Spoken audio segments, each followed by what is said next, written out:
We're going to run a quick check for mediation. The mediator, see if there's a mediator between two of the other variables. So we're going to go ahead and run a regular regression, linear. So the DV is GRC sums, and the IVs are AAQ sum, and what's that other one? MMA sum, and we're going to go ahead and we're just going to get the basics.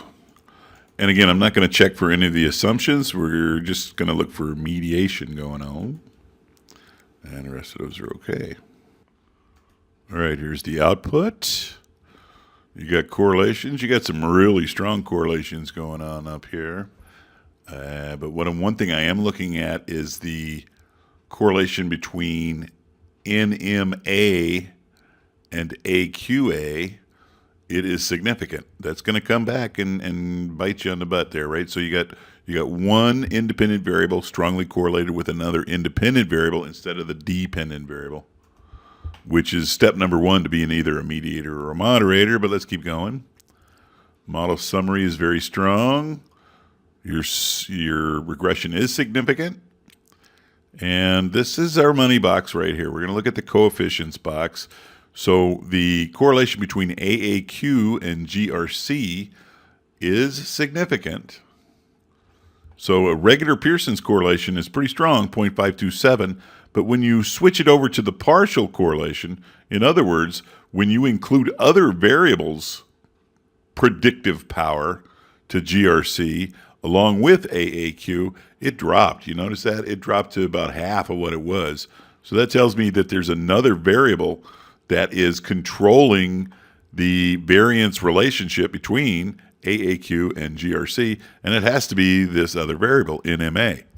So you look at the Pearson's correlation as zero order, it does not drop that much when you add in AAQ. You see that? It did not drop very much. So that tells me that it looks like NMA is in fact the mediator between AAQ and GRC. But we're going to run this through the Sobel mediator test thing, so please hold. All right, so we're going to do the indirect effect of AAQ on GRC. So you know the drill. We're going to go ahead and do a simple regression with this as the IV, this is the DV. We're going to grab the unstandardized B weight and the standard error, and then we're going to turn around and redo the simple regression with this as the IV, this is the DV, and again, grab the unstandardized B weight and the standard error. So let me do that for you real quick. All right, analyze, regression, linear. Get back in there, linear. Okay, so I got to look at the picture. Please hold. All right, AAQ to NMA. So AAQ is the IV. Where's my AAQs? Come on, here's my AAQ. And your NMA is your pretend DV. And I'm not doing the assumptions, right? I just want these numbers right. Where are they? Right here. Hold on.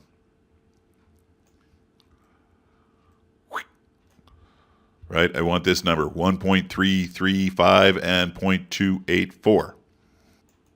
And they're going to go right there. We're going to repeat the process. We're going to go to analyze, regression, linear. All right, we're going to switch these around. Out with you, out with you. Look at the picture. So now we're going to assume that the suspected mediator, the NMA, is the IV, and the DV is the GRC. Where's my GRC? There it is. Boom.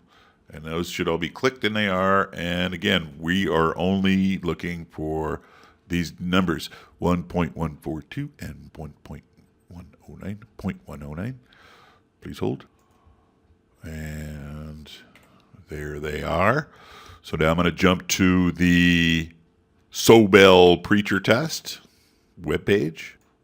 And you'll see I typed in the proper numbers here. Make sure I got them all right. Yes. Hit calculate. Yes. Under Sobel test, the p-value is less than 0.05. Therefore, you just proved that NMA is in fact a mediator between AAQ and GFC. Now, unfortunately, it's not the other way around. I just read your email. The AAQ is not a mediator, and I will show you why. It's simply because of this original regression model.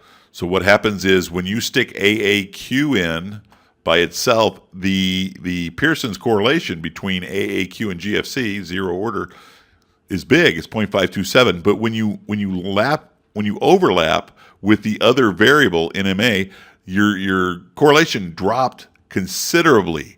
So that means that AAQ would never, ever, ever be a mediator between NMA and GFC. So I hope this helps. MGZ out.